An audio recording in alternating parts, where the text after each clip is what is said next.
साथियों, भारतीय नागरिक सुरक्षा संहिता 2023 में हम पढ़ रहे हैं अध्याय 9।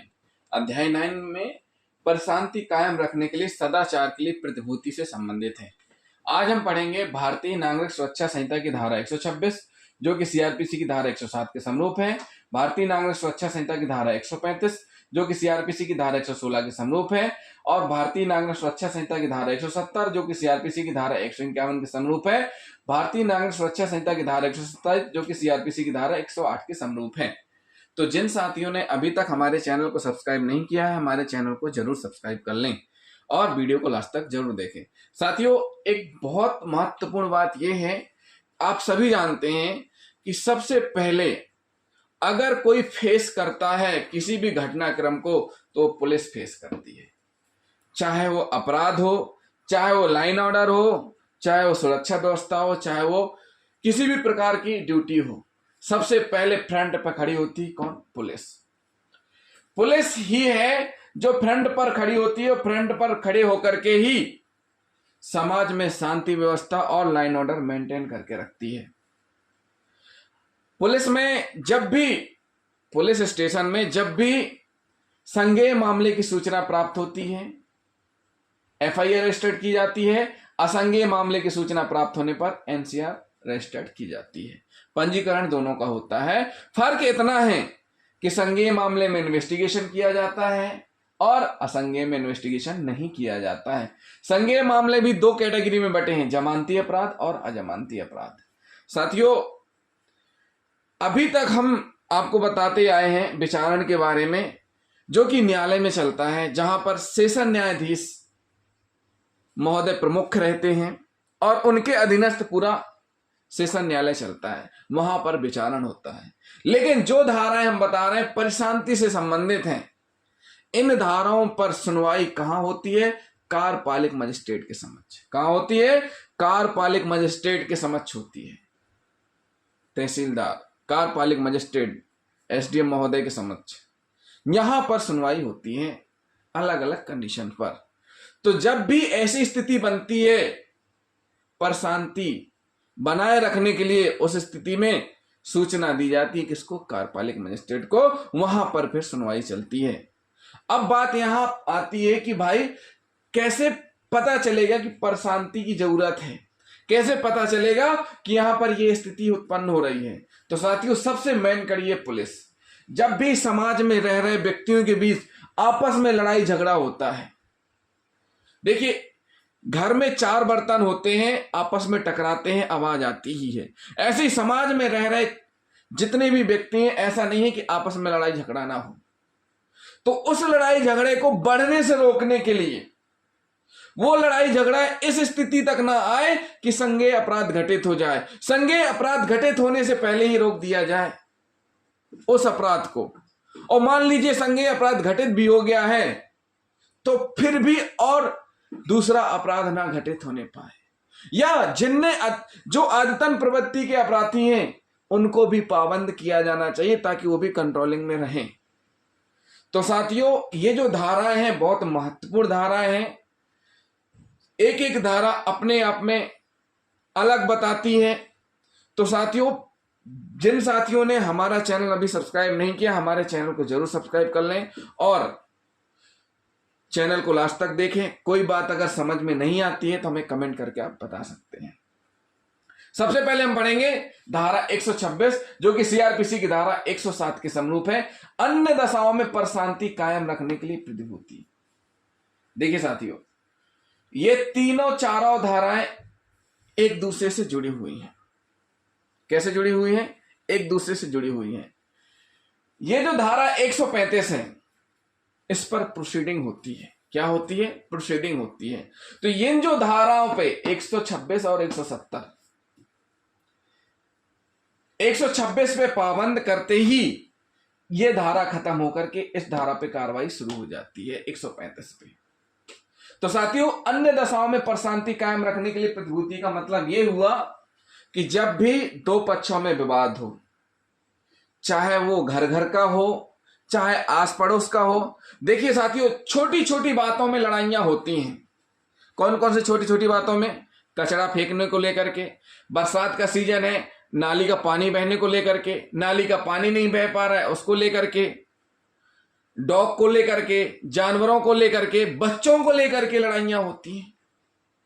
किराएदार लड़ जाते हैं, पानी भरने को लेकर के लड़ाइयां होती हैं।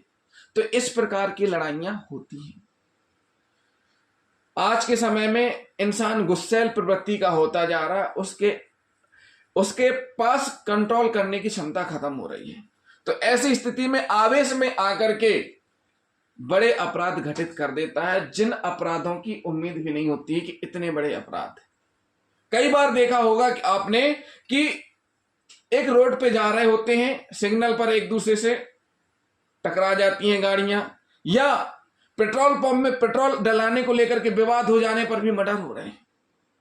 तो इतनी स्थिति खराब हो चुकी है आज के समय में। तो ऐसी स्थिति में जरूरी क्या है कि समाज में शांति व्यवस्था बनी रहे।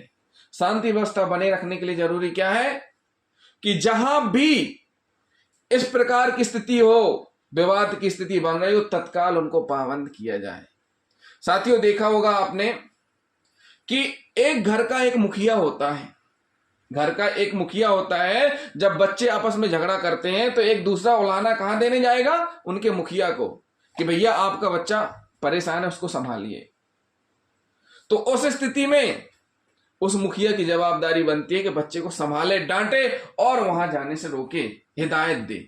इसी प्रकार इसमें भी यही कंडीशन है कि जहां दो पक्षों में विवाद होता है, जहां दो पक्षों पर विवाद होता है, उस स्थिति में पुलिस के द्वारा, देखिए साथियों, किसी भी प्रकार का विवाद होगा, सूचना कहां आएगी? पुलिस के पास आएगी।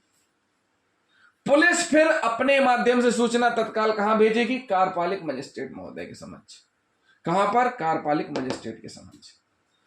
अब बात आती है जो धारा 126 कहती है, जो कि सीआरपीसी की धारा 107 है, अन्य दशाओं में प्रशांति कायम रखने के लिए प्रतिभूति। इसका मतलब क्या है हम आपको थोड़ा शॉर्ट में बताएंगे। क्या बताएंगे? हम थोड़ा आपको शॉर्ट में बताएंगे।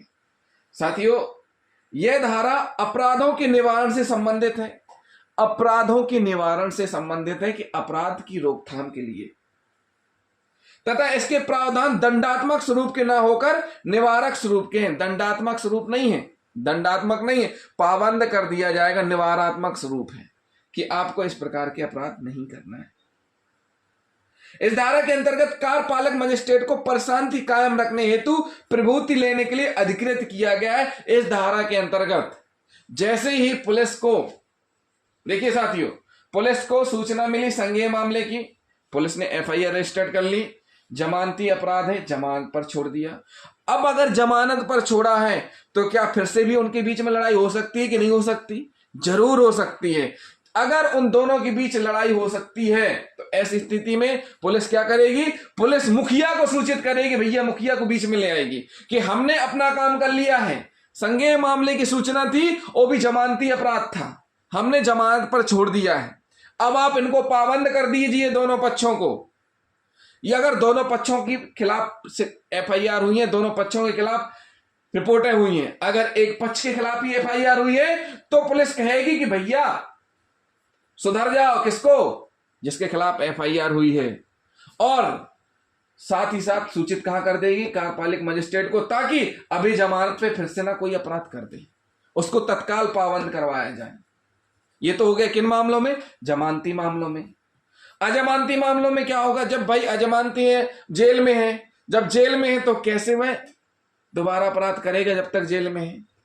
तो उस स्थिति में फिर यहां पर यह कार्यवाही नहीं होगी। जैसे ही वो जेल से आएगा, फिर से कोई सूचना मिल रही है उसके खिलाफ, तो फिर कार्रवाई तत्काल की जाएगी, या फिर जमानत पर छूटने पर उसके खिलाफ भी कार्रवाई की जाएगी। किस प्रकार की?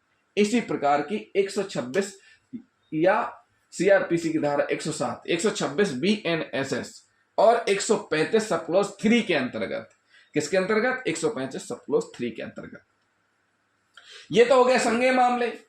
कुछ मामले ऐसे होते हैं जो कि असंज्ञेय मामले होते हैं, जिनमें पुलिस एफआईआर रजिस्टर्ड नहीं करती, एनसीआर देती है और परिवादी शिकायतकर्ता को न्यायालय जाने की राय देती है।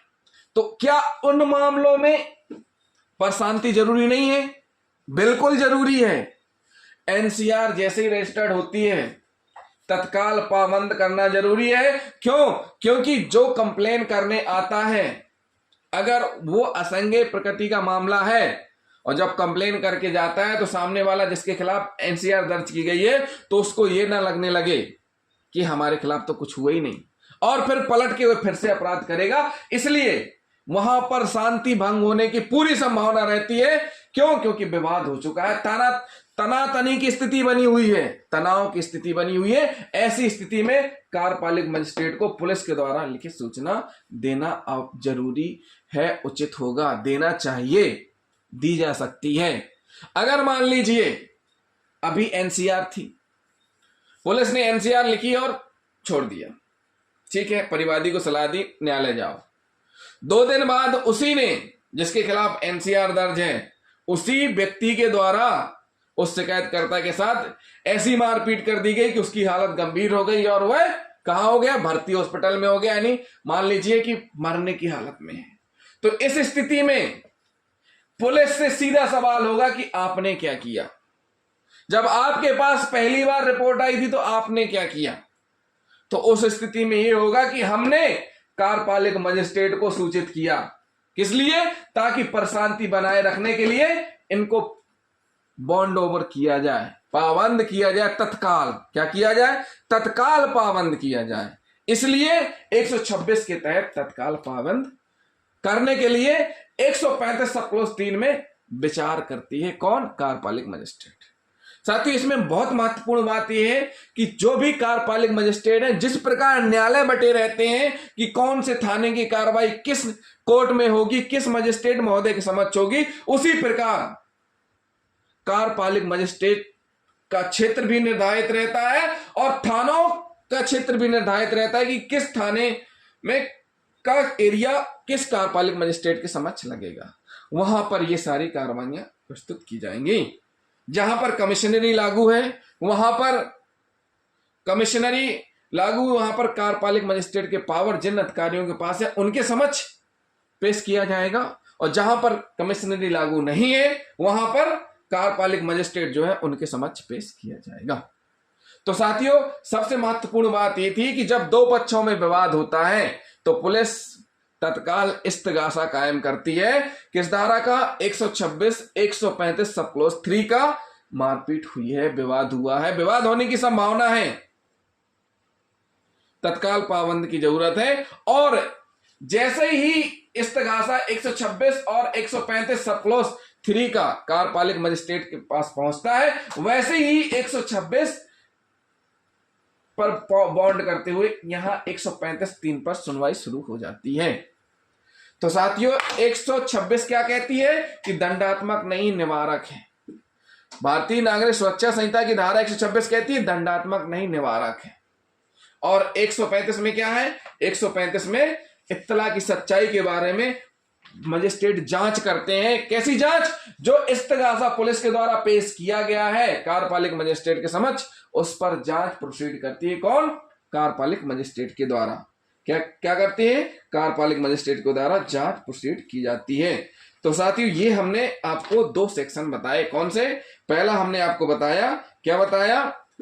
BNSS की धारा 126, और दूसरा हमने बताया 135।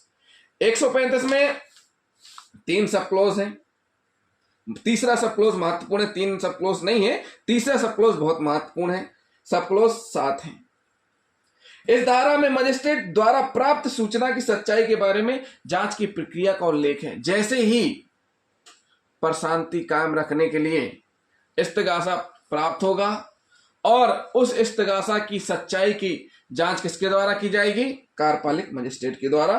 किस प्रक्रिया से की जाएगी? इस धारा में उल्लेख है।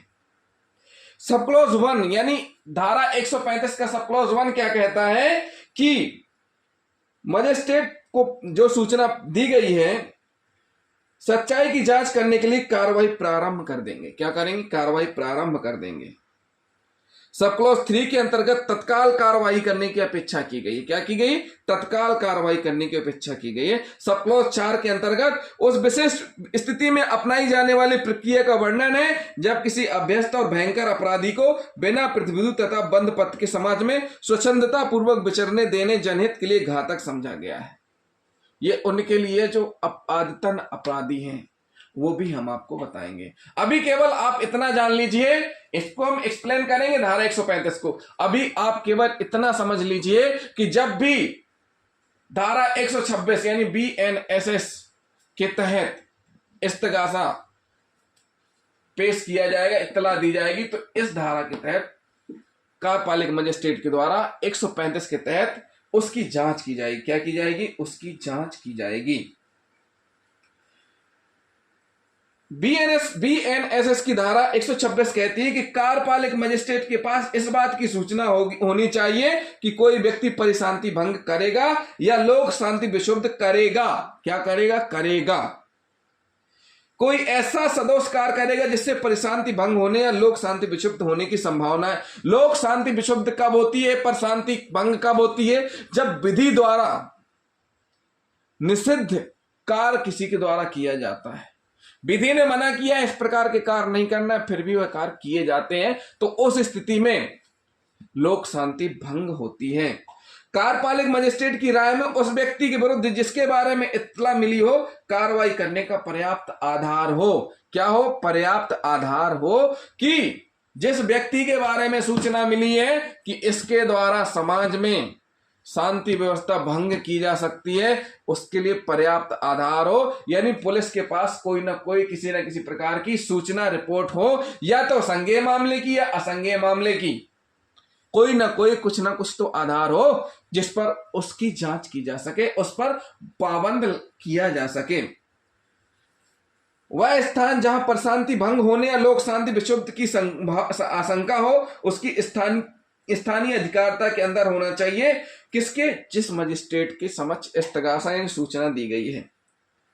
इस धारा के अधीन किसी भी ऐसे निजी विवाद के लिए प्रतिभू की मांग नहीं की जा सकती जिससे लोक शांति भंग होने की संभावना ना हो। इस धारा के अधीन किसी भी ऐसे निजी विवाद के लिए प्रतिभू की मांग नहीं की जा सकती है जिससे लोक शांति भंग होने की संभावना न हो। नृपेंद्र चंद्र साहा बनाम विनय कृष्ण गुहा के मामले में माननीय न्यायालय ने कहा है, यदि किसी व्यक्ति को 1 वर्ष की अवधि के लिए बंधपत्र निष्पादन हेतु आदेशित किया गया हो और उक्त आदेश से पुनरीक्षण या अपील करने में 1 वर्ष की समयावधि व्यतीत हो चुकी हो, तो वह स्वयं को बंधपत्र के निष्पादन से नहीं बचा सकता है। क्या नहीं बचा सकता? स्वयं के बंधपत्र से निष्पादन से नहीं बचा सकता है। इस धारा के अंतर्गत कार्रवाई के लिए कार्यपालिक मजिस्ट्रेट की राय के समुचित आधारों का उल्लेख होना अनिवार्य है। समुचित जो आधार है उनका उल्लेख होना आधार है। अतः उसे परिशांति भंग होने की बाबत मिली सूचना की विश्वसनीयता और पर्याप्तता के आधार पर अपनी राय कायम करने के पूर्व स्वयं का समाधान कर लेना आवश्यक है। जो कार्यपालिक मजिस्ट्रेट को सूचना मिली हुई है उससे स्वयं को यह क्या करना है? समाधान कर लेना आवश्यक है कि परिशांति भंग की संभावना है, पर्याप्त आधार है प्रतिभूति लेने के लिए, पाबंद करने के लिए। तो साथियों 126 में यही स्पष्ट किया गया है। क्या किया गया है? यही स्पष्ट किया गया है। और 135 में प्रक्रिया है, इत्तला जो भी सूचना 126 में दी गई है उसकी प्रोसीडिंग किसमें होगी? 135 सब क्लॉज 3 में। 135 सब क्लॉज 3 में प्रोसीडिंग होगी। तो ये 2 धाराएं हो गई। अब बात करते हैं एक बहुत महत्वपूर्ण धारा है, कौन सी? 170, लेकिन उसके पहले हम पढ़ लेते हैं 127 भी। 127 और 126 दोनों मिलती जुलती हैं, लेकिन फर्क इतना है कि इसमें राजद्रोहात्मक बातें फैलाने वालों को पाबंद किया जाएगा। जैसे ही सूचना मिलती है कि कोई व्यक्ति राजद्रोहात्मक बातें फैला रहा है, उसको तत्काल पाबंद किया जाएगा, या अश्लील सामग्री का विक्रय कर रहा है, इस प्रकार का कृत्य या इस प्रकार की सूचना पाए जाने पर उसको तत्काल क्या किया जाएगा? पाबंद किया जाएगा। क्या किया जाएगा? तत्काल पाबंद किया जाएगा। तो साथियों इस धारा में BNSS की धारा 127 में स्पष्ट रूप से बताया गया है कि कार्यपालिक मजिस्ट्रेट को प्राधिकार है, अधिकार है कि वह ऐसे व्यक्तियों से सदाचार हेतु प्रतिभूति सहित या रहित बंधपत्र की मांग कर सकते हैं। प्रतिभूति सहित या रहित, जमानतदार के सहित या बिना जमानतदार के, दोनों कंडीशन में सिक्योर अनसिक्योर बॉन्ड की कर सकता है मांग, जिनके विरुद्ध उसे कोई राजद्रोहात्मक बात फैलाने का प्रयत्न करने या दुष्प्रेरण करने की सूचना मिली हो। क्या मिली हो? राजद्रोहात्मक बात फैलाने की सूचना मिली हो। परंतु आदेश के समय ऐसा व्यक्ति उस कार्यपालिक मजिस्ट्रेट की स्थानीय अधिकारिता में होना चाहिए। परंतु जिस व्यक्ति के खिलाफ सूचना मिली है वो व्यक्ति उस कार्यपालिक मजिस्ट्रेट के क्षेत्र का रहने वाला होना चाहिए।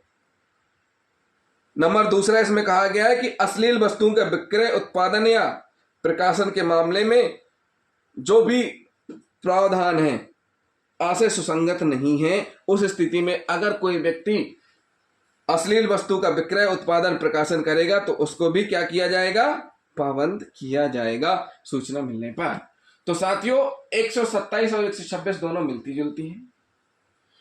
प्रक्रिया 135 में दी गई है, वो हम डिटेल में बताएंगे। 135 हम इसलिए बीच में लेकर के आए थे क्योंकि 126 की सूचना की प्रोसीडिंग 135 सब क्लॉज 3 के अंतर्गत की जाएगी।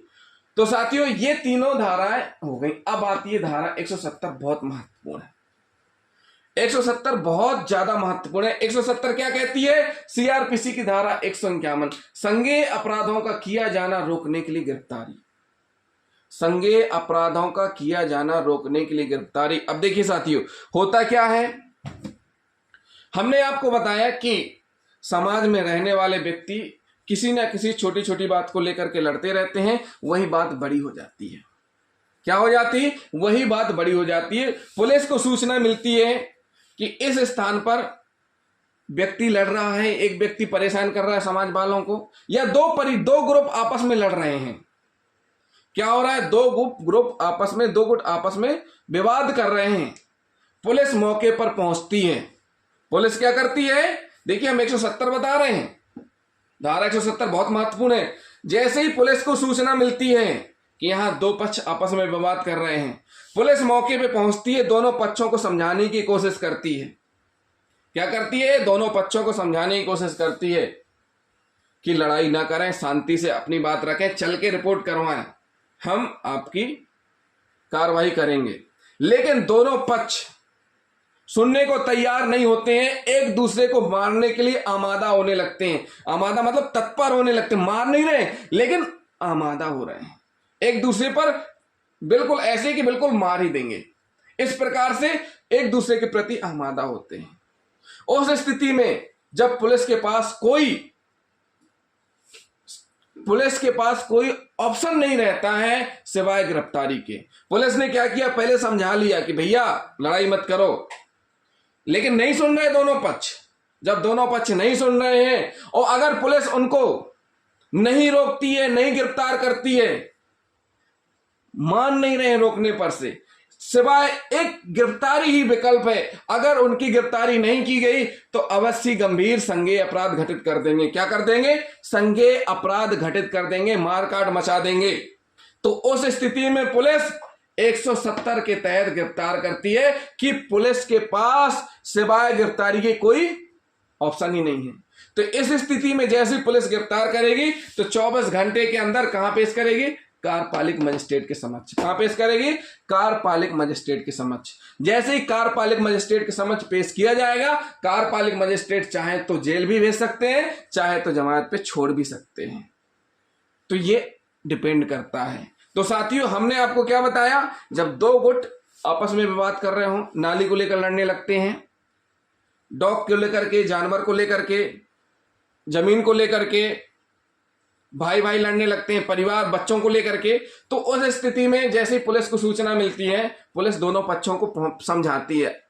नहीं समझने पर फिर जब लास्ट स्टेज बनती है कि अब तो ये मान ही नहीं रहे हैं, उस स्थिति में फिर गिरफ्तारी की जाती है। क्या की जाती है? गिरफ्तारी की जाती है। और दूसरी बात, गिरफ्तारी जो यहां हो रही है वो संज्ञेय अपराध होने से पहले, अगर संज्ञेय अपराध हो गया तो एफआईआर रजिस्टर्ड होगी। लेकिन पुलिस का काम क्या है? जो ये धाराएं बनी है, ये धाराएं निवारक हैं, मतलब दंडात्मक नहीं है, यहां रोकना है अपराध होने से। तो संज्ञेय अपराध होने से पहले ही रोक लिया जाए। उस स्थिति में क्या किया जाएगा? गिरफ्तार किया जाएगा। अब यहां प्रश्न उठता है कि भाई अगर मान लीजिए एफआईआर भी हो गई है, क्या उसके बाद फिर 170 में गिरफ्तारी हो सकती है? देखिए साथियों, एफआईआर के बाद दोनों पक्ष आए, दोनों पक्षों ने एफआईआर रजिस्टर्ड की। एफआईआर रजिस्टर करने के बाद फिर लड़ बैठे। लड़ कैसे बैठे? अभी मारा पिट्टी नहीं हुई है, लेकिन सूचना मिल गई कि फिर से लड़ाई कर रहे हैं। तो उस स्थिति में पुलिस क्या करेगी? दोनों पक्षों को समझाएगी, नहीं मानेगी तो फिर क्या करेगी? गिरफ्तार करके इस्तगासा तैयार करके कहां भेजा जाएगा? कार्यपालिक मजिस्ट्रेट के समक्ष। तो साथियों, ये हुई धारा कौन कौन सी? 170। जैसे ही गिरफ्तार किया जाएगा तो यहां पर वही नियम लागू हो जाएंगे गिरफ्तारी के, कि 24 घंटे के अंदर कहां भेजना है? कार्यपालिक मजिस्ट्रेट महोदय के समक्ष पेश किया जाना है। तो साथियों, ये हमने आपको चारों सेक्शन समझाए हैं। अगर कोई बात समझ में आपको नहीं आई है या कोई नई बात आपको समझ में आ रही तो वो भी आप हमको बता सकते हैं। कोई डाउट है तो कमेंट करके हमसे पूछ सकते हैं। तो जिन साथियों ने अभी तक हमारे चैनल को सब्सक्राइब नहीं किया है, हमारे चैनल को जरूर सब्सक्राइब कर लें और वीडियो को अधिक से अधिक शेयर करें, साथ ही साथ कमेंट भी करते जाएं। थैंक यू दोस्तों।